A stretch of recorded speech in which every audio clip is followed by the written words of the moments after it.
Mes frères et sœurs, soyez les bienvenus une fois de plus dans notre ministère, les 12 semaines du Sarité de plus avec le prophète Eric Ramon du pays de Cameroun. Mais dans nos enfants, le Seigneur, et adorons le merci, Père éternel, pour le nouveau de vie. Merci, Père, de nous établir parmi les ce matin. Merci à écouter grâce à nos vies. Merci, Père, pour des bénédictions, Père éternel. Malgré nos faiblesses, malgré nos fautes, Père éternel, tu sais d'être à nos côtés, Père éternel. Tu sais que nous sommes chers, tu sais que nous sommes faibles dans la chair, Père éternel. Tu veilles sur nous, tu veilles sur ton peuple, il y a la vie, Père éternel. Pardonne nos péchés, Père éternel, que le nom de la gloire te revienne. Pour les siècles, amen. Oui, mes frères et sœurs, quand on voit le prophète, ce que Dieu a parlé ici, quand vous me voyez faire la vidéo, ce que Dieu m'a parlé, Dieu m'a dit de faire cette vidéo. Frères et sœurs, après avoir prié, qu'est-ce que le Seigneur me fait voir? Le Seigneur me fait voir un songe. Dieu m'a d'abord dit de lire Samuel. Je ne comprenais pas ce qu'il voulait me dire dans Samuel. Quand je lui ai dit, Seigneur, je ne comprends pas ce que tu veux me dire, il m'a fait voir une vision. Dans la vision, qu'est-ce que je fais? Qu'est-ce que j'ai dans vue? Il m'a mené en Europe en esprit. En Europe, maintenant en esprit, j'ai vu une femme. Cette femme était arrivée en Europe. Elle cherchait une maison. Et le Seigneur me dit, quelqu'un cherche, je me suis réveillé. C'est là alors que le Seigneur m'a fait comprendre que elle cherche la maison du réseau. Elle cherche la maison du Wi-Fi. La maison du Wi-Fi, ici là, c'est quoi? La maison du réseau, la maison du Wi-Fi, c'est le temple saint. C'est la maison de Dieu. Vous savez, mes frères et sœurs, il y a des enfants, nous sommes des héritiers. Notre Père a plusieurs maisons. Notre Père a plusieurs maisons, mais les enfants de Dieu ne le connaissent pas. Frère, si un père est dans son village et il attend ses enfants venir lui rendre visite, aucun enfant ne vient lui rendre visite au village. Frère, tu prendras ça comment? Ça semble comme si les enfants t'ont abandonné. Il en est ainsi de la même chose avec Dieu. Quand nous ne partons au temple prier, c'est comme si nous avons ignoré notre Créateur. Quand nous ne partons pas rendre visite au temple de Dieu pour le saluer et rester avec lui, pour qu'il ait la chaleur de ses enfants, c'est un très grand péché. Dieu me dit que son temple soit rempli de ses enfants, que sa maison soit remplie de ses enfants, qu'il veut la chaleur de ses enfants, qu'il veut que ses enfants restent auprès de lui. Frère, cette femme-là cherchait la maison du Wi-Fi. Et la maison du Wi-Fi, la bonne maison pour avoir la connexion, frères et sœurs, c'est la maison de Dieu. Et la bonne maison pour avoir la connexion de Dieu, c'est le temple saint.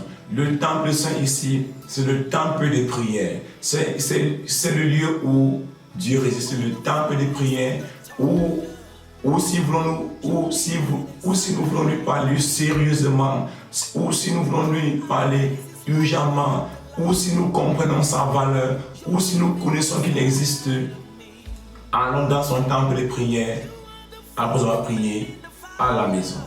Le temple de prière, c'est la maison de Dieu, c'est le lieu saint. Le temple de prière, c'est un lieu que Dieu considère beaucoup. C'est un lieu où Dieu voit, c'est un lieu où Dieu veut voir ceux qui le considèrent, le cherchent. C'est un lieu réservé, c'est une façon de donner la grandeur de Dieu. C'est une façon de reconnaître que Dieu existe. C'est une façon de dire qu'il y a c'est ta maison. Je ne vais pas chanter pour toi. Je ne vais pas te louer dans ta maison. Je ne vais pas te magnifier. Comme le faisait David. Comme le faisait Jésus. Même Jésus partait au temple pour prier. Malgré les critiques, malgré les injures, malgré les condamnations qu'on faisait sur Jésus, frère. Ne se sont pas de partir au temple prier. Ne se sont pas frères de reconnaître le jour du Seigneur. Ne se sont pas frères d'aller chanter pour Dieu. C'est une façon de donner la grandeur de Dieu. Frères et sœurs, quand nous prenons la Bible, Prenons 2 Chroniques 7, 12. 2 Chroniques 7, 12. L'Éternel apparaît à Salomon pendant la nuit et lui dit: j'exaucerai ta prière et je choisis ce lieu comme la maison où l'on devra m'offrir des sacrifices. Quand je fermerai le ciel et qu'il n'y aura plus et qu'il n'y aura point de pluie, quand j'ordonnerai aux sauterelles de consumer le pays, quand j'enverrai la peste parmi mon peuple, si mon peuple sur qui est invoqué mon nom s'humilie et prie et cherche ma face, et si se détourne de ses mauvaises voies, j'exaucerai des cieux, je lui pardonnerai son péché, et je guérirai son pays. J'exaucerai son péché. Mes yeux seront ouverts désormais et mes oreilles seront attentives à la prière faite en ce lieu. Comme vous dit que Dieu nous dit que quand je fermerai le ciel et qu'il n'y aura plus et qu'il n'y aura point de pluie, quand j'ordonnerai aux sauterelles de consumer le pays, quand j'enverrai la peste parmi mon peuple, si mon peuple, ceux qui a invoqué mon nom s'humilie et prie et cherche ma face, et si se détourne de ses mauvaises voies, je l'exaucerai. Je l'exaucerai des cieux, je lui pardonnerai son péché et je guérirai son pays. Comme vous dites que l'épée dans ce verset biblique signifie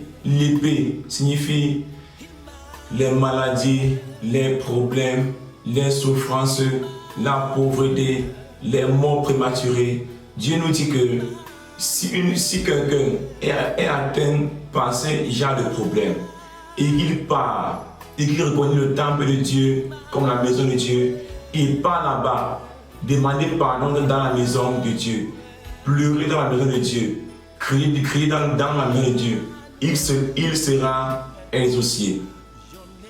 Mes yeux seront ouverts désormais et mes oreilles attentives seront attentifs à la prière faite en ce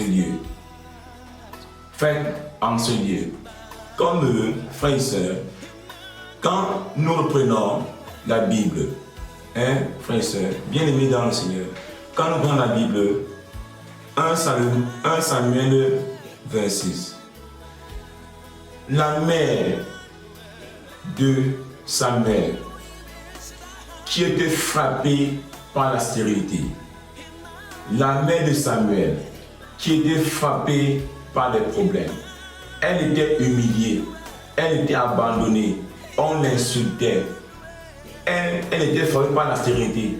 Frère et sœur, mais quand elle est partie au temple de Dieu, quand elle a reconnu la maison de Dieu comme la maison de son roi, comme la maison de son rédempteur, comme la maison de sa consolation, elle a été exaucée. Quand nous prenons la Bible, 1 Samuel 1, 26 à 25. S'il te plaît, mon Seigneur, aussi vrai que tu vis, mon Seigneur, je suis la femme qui se tenait près de toi, ici, priant Yahvé. C'est pour cet enfant que je priais et Yahvé m'a accordé la demande que je lui ai faite. Je reprends bien. S'il te plaît, mon Seigneur, aussi vrai que tu vis, mon Seigneur, je suis l'enfant qui se tenait près de toi ici, priant Yahvé. C'est pour cet enfant que je priais. Et Yahvé m'a accordé la demande que je lui ai faite. Elle dit que Elle dit que elle est la femme qui se tenait au temple de Dieu pour prier Dieu. C'était pour sa stérilité. C'était parce qu'elle n'enfantait pas qu'elle est partie au temple de Dieu prier Dieu. Prier avec parler avec le Seigneur. Depuis je n'enfantais pas. Et Dieu, depuis le ciel, a vu qu'elle reconnaît sa maison, lui a exaucé, lui a donné un enfant. Frère et sœur, c'est pour donc dire, quand nous avons des problèmes, quand nous avons des difficultés, quand nous sommes humiliés, abandonnés, reconnaissons que nous sommes pécheurs et allons nous humilier devant Dieu, allons nous humilier devant le Seigneur, allons nous humilier dans la maison de Dieu. Ne vous humiliez plus devant les hommes, ne vous confiez plus à la chair, ne vous confiez plus aux hommes, mais humiliez-vous devant Dieu, humiliez-vous dans la maison de Dieu, pleurez dans la maison de Dieu et nous serons exaucés comme la mère de Samuel. Frère et sœurs, c'est pour ça le prophète Éric Ramon de Cameroun, l'envoyé de Dieu, frère et sœurs. Désormais, ne restez plus à la maison, ne prenez plus les prétextes, reconnaissez le jour du Seigneur et honorez le jour du Seigneur. Allez dans la maison de Dieu, priez pour Dieu, chantez pour Dieu et vous sera exaucé, frères et sœurs. Ciao, bye bye.